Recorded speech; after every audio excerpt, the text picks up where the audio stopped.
can be pretty hard to find proper wild nature in London. Not parks, not manicured green spaces. I mean the type of place that makes you forget that you're in a city at all. Today, I'm taking you to my favourite hidden wild place in London, and I bet that most people haven't heard about it.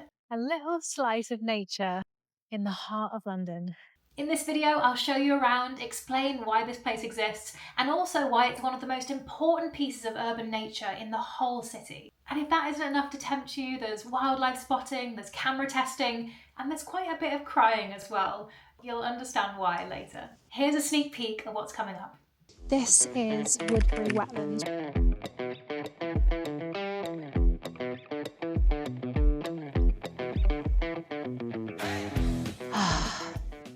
So peaceful.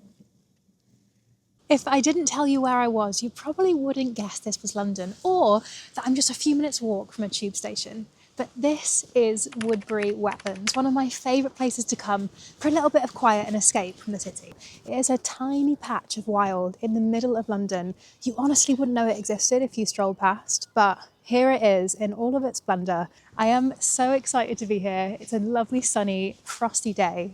Let's go and explore.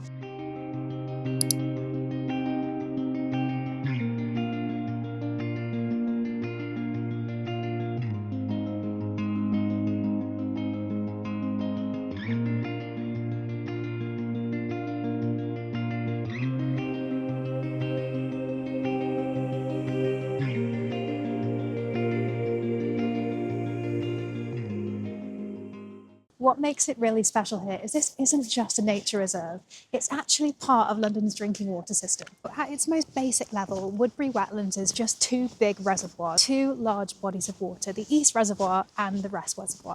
The East Reservoir and the West Reservoir, which now I say it, is a bit of a tongue twister. The history behind this place is really cool because it was never meant to be built as a peaceful nature reserve. It was actually a part of London's infrastructure. The two reservoirs were built in the 1800s when London was growing super fast and needed somewhere to store clean water for the city. Over time, parts of London's water system changed and these two reservoirs became slightly less central to the day-to-day supply.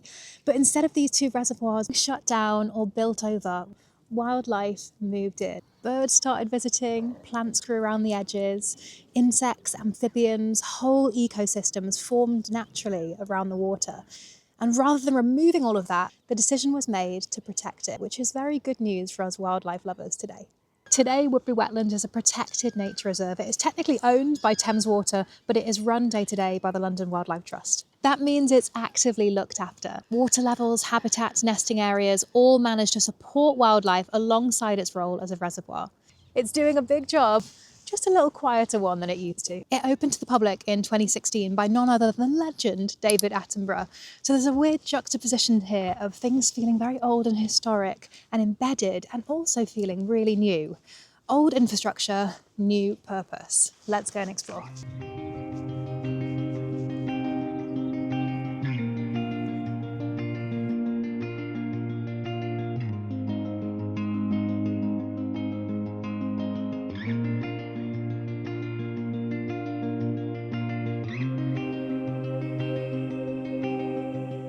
This is only a small plot of land. I think it's about 7 hectares, but it really encourages you just to slow down, stop rushing through the city. I often find that when I'm walking through here, I feel my senses come alive a bit. I'm hearing new sounds of birds. I'm noticing the trees in a different way.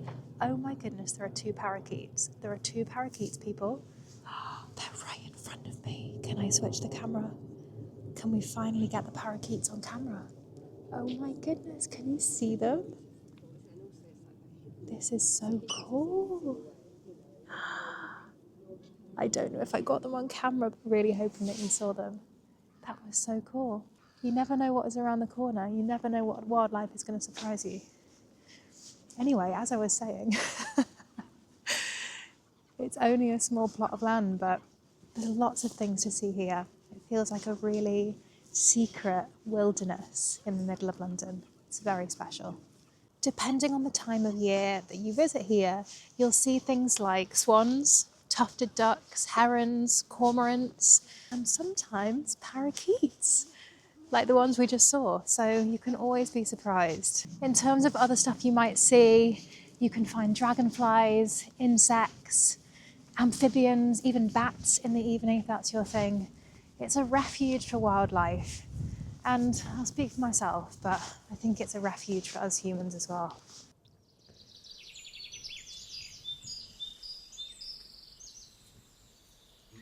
It's really, really beautiful, very quiet.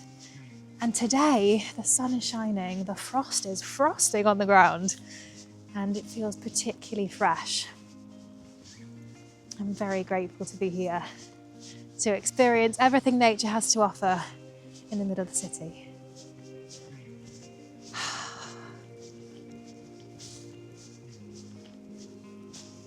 I'm not crying, it's just cold. It's cold and windy. Okay, I'm balancing you on a bench. I hope this works. Hello, it's Danny from the future here with a little voiceover. So as you can see, I use an outdoor microphone for the first time in this video, and it was all going really well until this point. I kept knocking it whilst I was talking here, and the rustling audio is super annoying, so you got me instead. What I'm explaining here is that I filmed these videos on a DJI Osmo Pocket 3. My dyslexia always struggles with saying DJI. But anyway, that camera is great for vlogging, but it's actually not great for wildlife filmmaking. As soon as you zoom, the picture gets really fuzzy. So it means I'm basically not able to zoom into any nature or wildlife on this channel, which kind of defeats the object of the videos that I'm trying to make for you. So this week I had an idea. I brought along my Nikon stills camera to capture some video footage on, and to try and bring you a little bit closer to nature in higher resolution.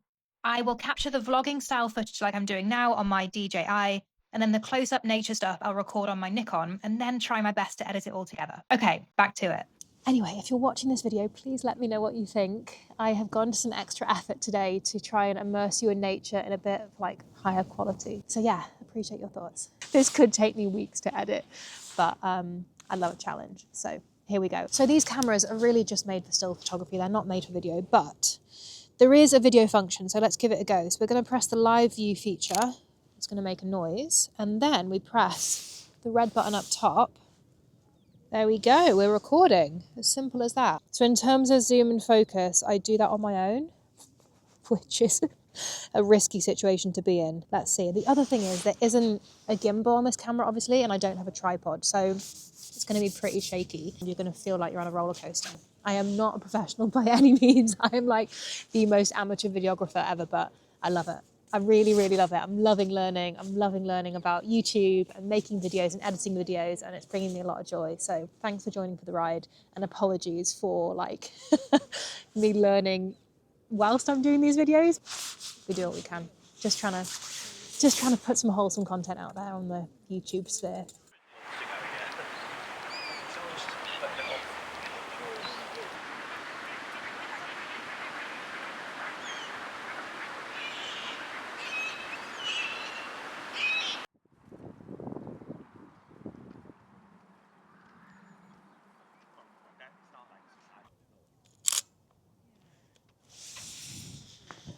Stunning. Beautiful blue sky, crisp air, frosty ground. Some beautiful birds here today.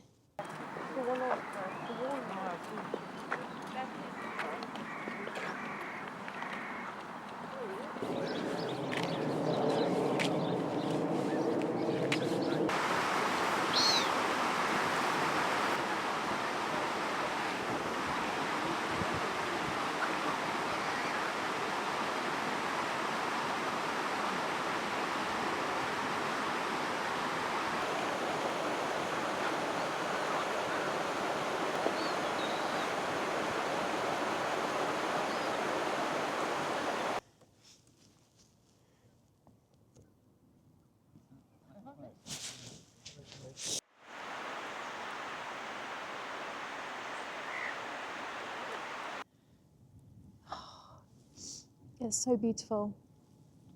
I read a book last year about the importance of slowing down and avoiding hurry in life, and I found it really inspirational. And I find that when I slow down, at moments like this, when I just kind of sit in nature and look around, my senses heighten. Like I'm hearing bird sounds that I haven't heard before. I'm becoming more attuned to the sound of the gravel as someone walks past.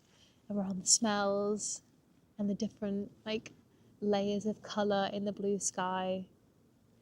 I feel like you just tune in a bit more, which feels like something we don't do very often in our busy city lives. We just kind of rush and race, and there's something very empowering about taking just like 5-10 minutes out of your day to like properly just soak into nature and let your senses expand.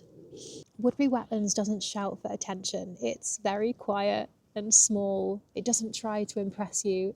It feels like an opportunity for city and nature to coexist. I think that's what I love about Woodberry Wetlands.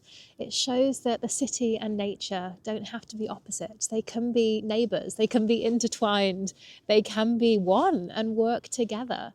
And that a patch of water like this can serve an industrial purpose and also an ecological purpose.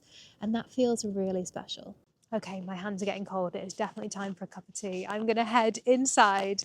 Thank you so much for joining me. Have a wonderful week, and I'll see you next time.